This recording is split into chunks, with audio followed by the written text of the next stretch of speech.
India आघाडी महाविकास आघाडी ही देशाच्या दुसऱ्या स्वातंत्र्याची लढाई लढत असल्याचं खासदार प्रणिती शिंदे यांनी म्हटलं आहे। आज महाविकास आघाडीच्या उमेदवारांच्या प्रचाराचा नारळ फुटला। या प्रसंगी प्रणिती शिंदे बोलत होत्या। यावेळी त्यांनी भाजपवर सडकून टीका केली। बघा प्रणिती शिंदे यांचं भाषण। सुरुवात आपण चांगली केली आणि जेव्हा सुरुवात चांगली होते तेव्हा 50% 70% लढाई तिथेच जिंकली जाते। ही लढाई आजची आणि उद्याची लढाई नाहीये। ही लढाई सोलापूरच्या प्रतिष्ठेची लढाई आहे। ही लढाई देशाच्या आबरूची लढाई आहे, महाराष्ट्राच्या आबरूची लढाई आहे। ही लढाई इंडियाची लढाई आहे।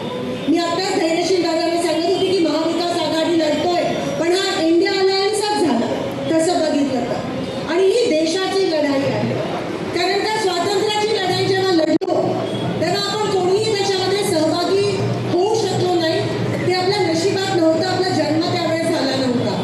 ही दुसरी स्वातंत्र्याची लढाई आहे जी आपण लढत आहोत। ही फक्त निवडणूक जिंकण्यासाठी आपण लढत नाही आहोत, लोकशाही टिकवण्यासाठी, संविधान वाचवण्यासाठी, लोकतंत्राला मजबूत बनवण्यासाठी, गोरगरिबांना आवाज देण्यासाठी, बेरोजगारी दूर करण्यासाठी, महागाई कमी करण्यासाठी आपण ही लढाई लढत आहोत।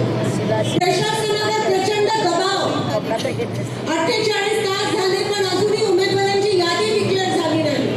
मी रिटर्निंग ऑफिसर जे कमिशनर आहेत त्यांना फोन केला, नाही आमचे अधिकारी नवीन आहेत, असं आहे पहिल्यांदाच। ही काय निवडणूक आपण पहिल्यांदा लढतोय का? अनेक निवडणुका, हा कदाचित निवडणूक लढायची सवय झाली नसेल, कारण का 9 वर्षात तुम्ही निवडणूकच घेतली नाही। अघोषित आणीबाणीच्या विरोधात ही आपली लढाई आहे। ही जाणीव ठेवून आपण ही लढाई लढतोय। प्रशासनावर प्रचंड दबाव आपण बघितलं। एबी फॉर्म काय, कोणताही फॉर्म, कोणतेही कागदपत्र, एक चिठ्ठी सुद्धा तुम्ही 3 वाजल्यानंतर देऊ शकत नाही। आपण त्याचा विरोध केला, पण आपला विरोध वारंवार फेटाळला। आणि काल कोणीतरी म्हणाला सगळं अघोषितच करून टाका ना, सगळं अनडिक्लेअर्ड करा। बरं, अनडिक्लेअर्डच्या मागे पण मला कळत नाही, नोटा नाही आहे का? नोटाचं काय झालं? इलेक्शन तुम्ही घ्यायलाच पाहिजे। 51% जर नोटाला पडले तर कसा काय तुमचा कॅन्डिडेट निवडून येतो? कसं काय तुम्ही तिकडे अघोषित अनअपोज डिक्लेअर करता मला सांगा। त्याच्यासाठी पण आम्ही रिट दाखले कोर्टामध्ये। काय चाललं का नाही? हा मुद्दा पत्रकारांनी उचलून धरला पाहिजे। कसं काय तुम्ही अनअपोज करता? नोटाचं कारण काय? मग नोटाचा उपयोग काय? आणि इलेक्शन त्या ठिकाणी झाले पाहिजे, पण सगळंच काय अघोषित आहे, अघोषित आणीबाणी चालू आहे आणि त्याच्या विरोधात आपण ही लढाई लढतो। आज 9 वर्ष सोलापुरात महानगरपालिकेचे नगरसेवक नाही, जिल्ही झाला नाही म्हणून मनमानी कारभार आहे। तिकडे नियंत्रण ठेवायला कोणी नाही आहे। मुद्दामून केले कारण त्यांना टेंडर उचलायचे होते।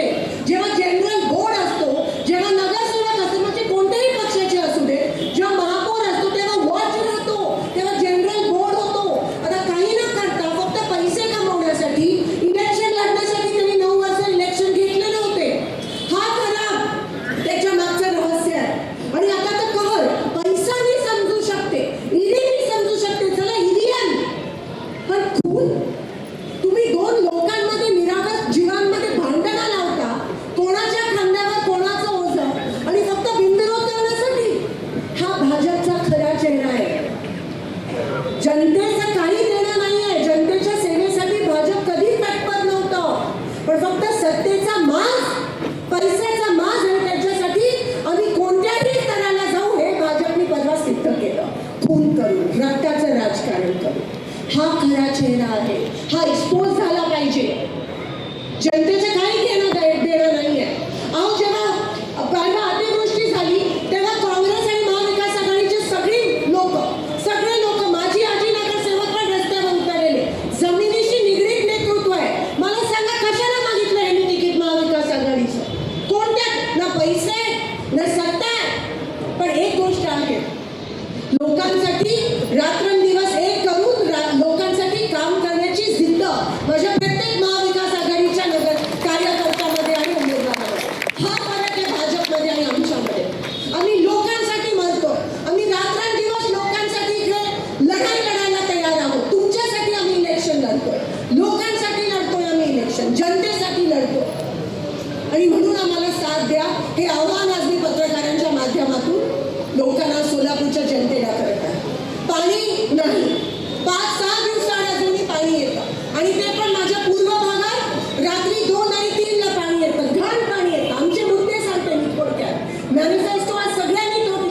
आणि पास केला. मग गिरणी कामगारांचा विषय असेल, बिडी कामगारांचा विषय असेल, सोलापुरात सर्वात जास्त टॅक्सेशन आहे त्याचा विषय असेल, पाण्याचा विषय असेल, घाणीचं साम्राज्य सगळीकडे, स्मार्ट सिटीमध्ये झालेला सर्वात मोठा भ्रष्टाचार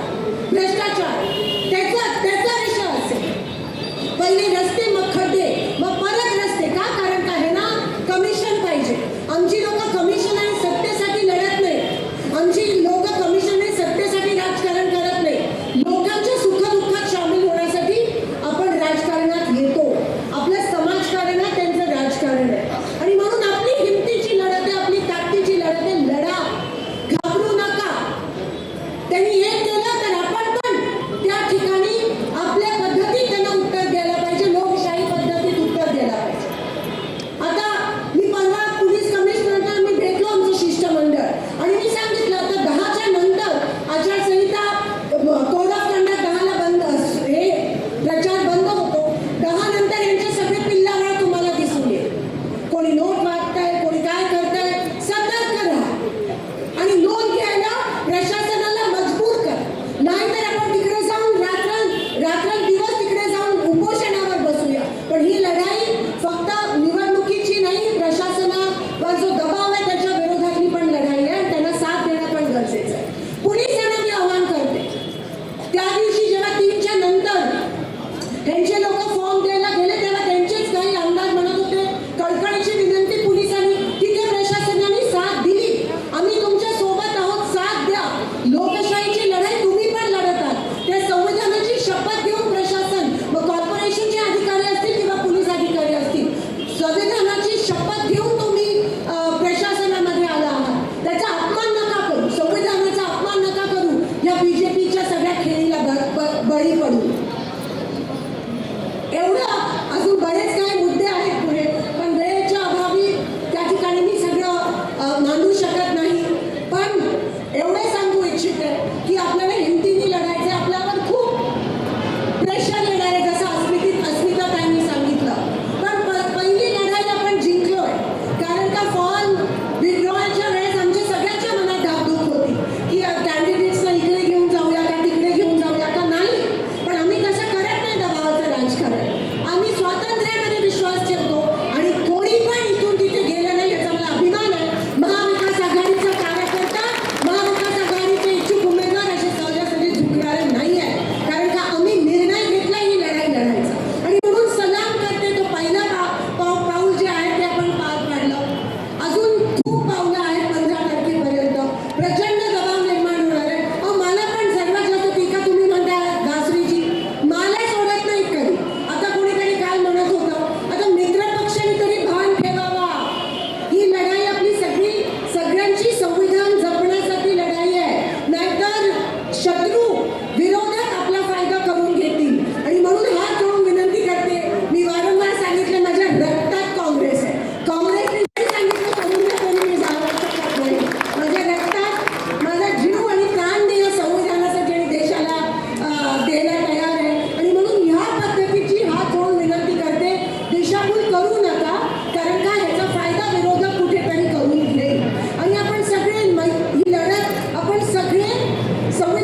आंखों से टूट जाए